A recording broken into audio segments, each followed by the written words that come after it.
Mhm. She seems really sweet, Tyler. I'm happy for you. You really fucked me up. You know that?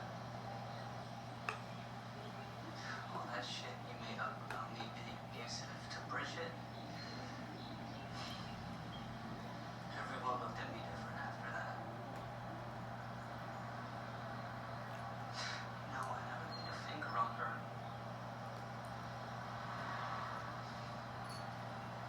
I swear half the shit I got going on right now is because of what happened back then. I was in a really bad place.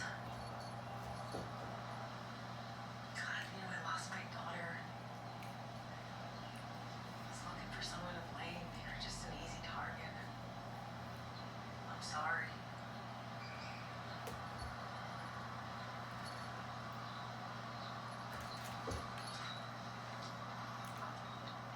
Oh, Bunny man, Clown.